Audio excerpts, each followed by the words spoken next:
जय महाकाल। मेरे प्यारे मित्रों, सोमवती अमावस्या की कथा। इस कथा के पाठ से मिलता है अखंड सौभाग्य का आशीर्वाद। सोमवती अमावस्या के दिन भगवान शिव की उपासना की जाती है। ऐसी मान्यता है कि जो व्यक्ति सोमवती अमावस्या की व्रत रखता है उसकी सभी मनोकामनाएं पूरी होती हैं, साथ ही अखंड सौभाग्य की प्राप्ति होती है। इस दिन सोमवती अमावस्या की कथा का पाठ भी जरूर करना चाहिए। आइए पढ़ते हैं इसकी कथा। एक बहुत गरीब ब्राह्मण परिवार था। उस परिवार में पति पत्नी के अलावा एक पुत्री भी थी। वह पुत्री धीरे धीरे बड़ी होने लगी। उस पुत्री में समय और बढ़ती उम्र के सभी संकोचे गुणों का विकास हो रहा था। वह लड़की सुंदर, संस्कारवान और गुणवान थी, किंतु गरीब होने के कारण उसका विवाह नहीं हो पा रहा था। एक दिन उस ब्राह्मण के घर एक साधु महाराज पधारे। वो उस कन्या के सेवा भाव से काफी प्रसन्न हुए। कन्या को लंबी आयु का आशीर्वाद देते हुए साधु ने कहा, इस कन्या की हथेली में विवाह योग्य रेखा नहीं है। तब ब्राह्मण दंपत्ति ने साधु से उपाय पूछा कि कन्या ऐसा क्या करे उसके हाथ में विवाह योग बनने लग जाए। साधु ने कुछ देर विचार करने के बाद अपनी अंतर्दृष्टि से ध्यान करके बताया कि कुछ दूरी पर एक गांव में सोना नाम की धोबिन जाति की एक महिला न बेटे और बहू के साथ रहती है, जो बहुत ही आचार विचार और संस्कार संपन्न तथा पतिपरायण है।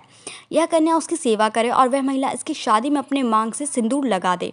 उसके बाद इस कन्या का विवाह हो तो इस कन्या का वैधव्य मिट सकता है। साधु ने यह भी बताया, वह महिला कहीं आती जाती नहीं है। यह सुनकर ब्राह्मणी ने अपनी बेटी से धोबिन की सेवा करने की बात की। अगले दिन कन्या प्रातःकाल ही उठकर सोना धोबिन के घर जाकर साफ सफाई और अन्य सारे काम करके वापस आ जाती है। एक दिन सोना धोबिन अपनी बहू से पूछती है कि तुम तो सुबह उठकर सारे काम कर लेती हो और पता भी नहीं चलता। बहू ने कहा, माँ जी, मैंने तो सोचा कि आप ही सुबह उठकर सारे काम खुद ही खत्म कर लेती हो। मैं तो देर से उठती हूँ। इस पर दोनों सास बहू निगरानी करने लगी कि कौन है जो सुबह ही घर का सारा काम करके चला जाता है। कई दिनों के बाद धोबिन ने देखा कि एक कन्या अंधेरे घर में आती है और सारे काम करने के बाद चली जाती है।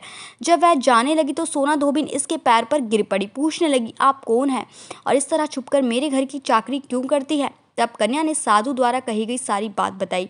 सोना धोबिन पति परायण थी, इसमें तेज था।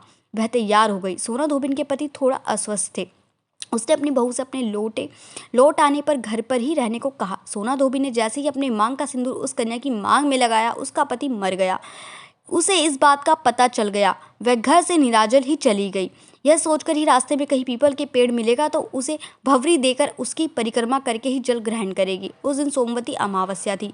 ब्राह्मण के घर मिले पुए पकवान की जगह उसने ईंट के टुकड़े 108 बार भवरी देकर 108 बार पीपल के पेड़ की परिक्रमा की और उसके बाद जल ग्रहण किया। ऐसा करते ही उसके पति के मुर्दा शरीर में वापस जान आ गई। धोबिन का पति वापस जीवित हो उठा।